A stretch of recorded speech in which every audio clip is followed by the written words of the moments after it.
បាទសួស្តីពុកម៉ែបងប្អូនឥឡូវដល់ម៉ោងអើយចំណីមន់ស្រែរបស់យើងទៀតហើយនេះជាសកម្មភាពដាក់ចំណីអុយមន់ស្រែហើយ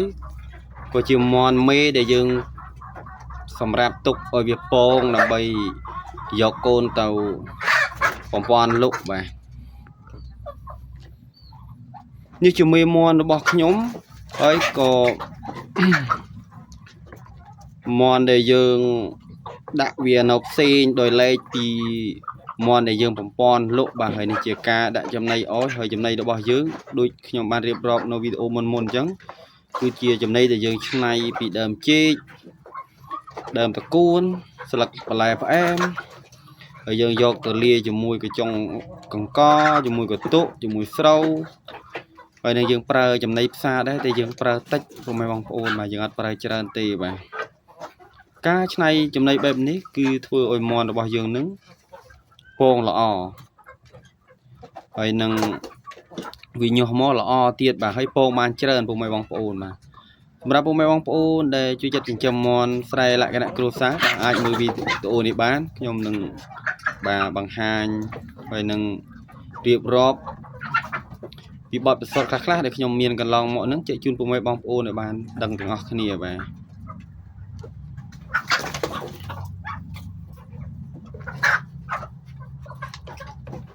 ហើយមេមន់របស់យើងពុកម៉ែបងប្អូនឃើញស្រាប់ហើយបាទគឺល្អមែនតើបាទហើយការដាក់ចំណីអាស៊ីគឺខ្ញុំធ្វើតែបែបហ្នឹងបាទការឲ្យវាស៊ីចំណីបែបធម្មជាតិនេះគឺវាពងល្អពុកម៉ែបងប្អូនពងល្អហើយពងច្រើនទៀតបាទហើយមេមន់អញ្ចឹងដែរបើសិនជាពុកម៉ែបងប្អូនចិញ្ចឹមមេមន់ឧបមាថាមេមន់20 30អីចឹងយើងត្រូវដាក់បាវច្រើនតាមនឹងដែរបាទឧបមាថាមេ20យើងហូចណាបើមិនបានដល់4ទេយើងដាក់3ទៅបាទឬក៏តូចបំផុត2បាទតែបើ2វាជន់ទៅពងអត់សូវល្អទេបាទដល់មេ20បា3អញ្ចឹងទៅបាទ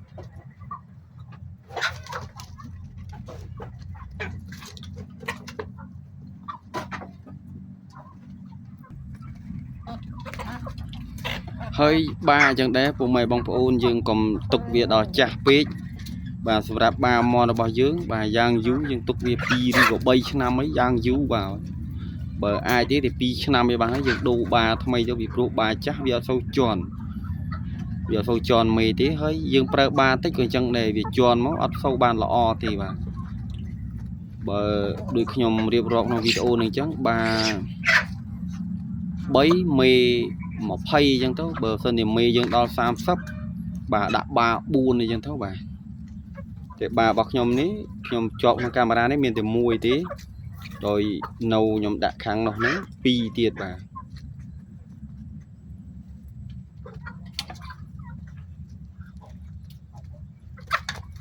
ហើយនេះចំណីពុកម៉ែបងប្អូនឃើញត្រាច់ហើយចំណីរបស់ខ្ញុំដូចខ្ញុំរៀបរាប់ក្នុងវីដេអូមុនអញ្ចឹងខ្ញុំអត់ដែលឲ្យស៊ីចំណីផ្សារសុទ្ធទេគឺខ្ញុំឆ្នៃពីដើមចេកដើមតកួនកតុកកញ្ចុងអង្ករស្រូវហើយនឹងយើងប្រើចំណីផ្សារតែគាត់ថាយើងប្រើតិចអ្វីដែលខ្ញុំធ្វើបែបនេះគឺដោយសារធ្វើអញ្ចឹងទៅពងរបស់មន់របស់យើងនឹងគឺពងល្អហើយវាពងបានច្រើនបាទ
ហើយការចិញ្ចឹមមេមាន់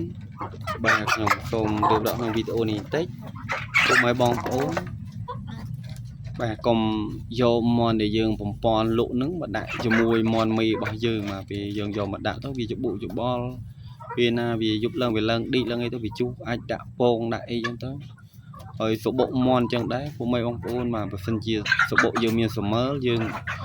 យកដើមសៅម៉ៅព្រៃនេះយកទៅដាក់អេបសបុកក៏បានឬក៏ពុកម៉ែបងប្អូនយកថ្នាំមូសមកទៅបាញ់ប្រហើតិចមកពីព្រោះបើសិនជាច្បុកវាមានសមើលខ្លាំងមេវាអាចទ្រាំបានតែដល់ពេលកូនវាគេសមើលខ្លាំងវាអាចខំកូនមាន់របស់យើងងាប់អញ្ចឹងពុកម៉ែបងប្អូនប្រយ័ត្នអារឿងទៅនឹងដែរយើងកុំឲ្យមានសមើលនៅសបុកច្រើនពេកបាទ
នេះក៏ជាមេមាន់ដែលខ្ញុំបាទមានមេថ្មីខ្លះមេចាស់ខ្លះបាទពុកម៉ែបងប្អូនបើយើងទុកមេយើងកុំទុកមេចាស់ពេកបាទធម្មតាមេចាស់ពេកវាពងឲ្យបានច្រើនហើយវាខាតយើងអញ្ចឹងយើងត្រូវការបដោះមេថ្មីតតែយើងកុំបាទដូរម្ដងទាំងអស់បើសិនជាមេយើង30អីយើងដូរម្ដង5 10ទៅចាំអា5 10នឹងវាពងបានមួយសាពីរសាហើយយើងសុំដូរមេបាទ5 10ទៀតទៅយើងដាក់បានមេថ្មីទៅអាមេដែលយើងដាក់ពីមុនហ្នឹងវាទៅជាមេចាស់ហើយបាទបើសិនជាយើងដូរម្ដងទាំងអស់មេថ្មីពេកក៏វាពងអត់ល្អដែរពុកម៉ែបងប្អូនមកចាប់ពីសាយឡើងមកវាពងល្អវាដឹងសបុកដឹងអីហើយវាក្រាបមកញាស់បានកូនល្អបាទ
បាទថ្ងៃនេះខ្ញុំបាទអត់មានពាក្យពេចន៍អីច្រើនទេពីព្រោះវីដេអូមុនខ្ញុំបានរៀបរាប់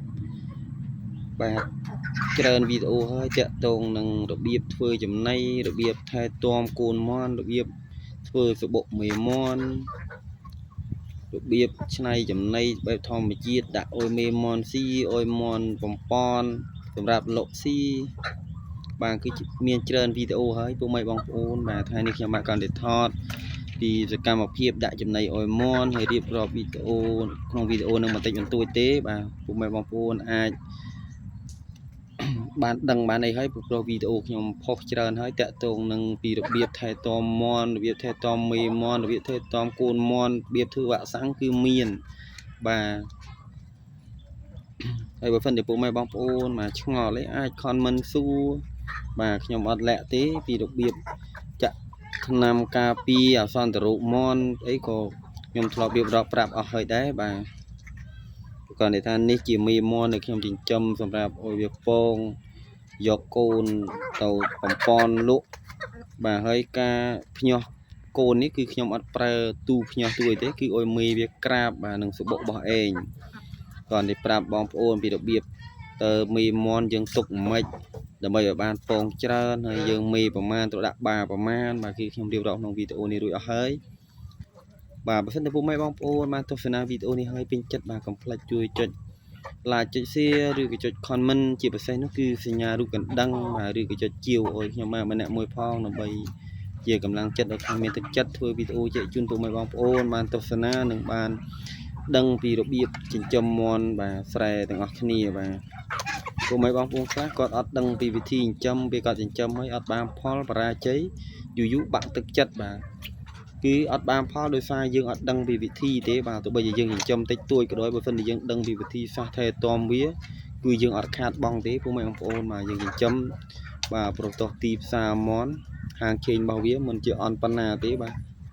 គឺសមរម្យបាទ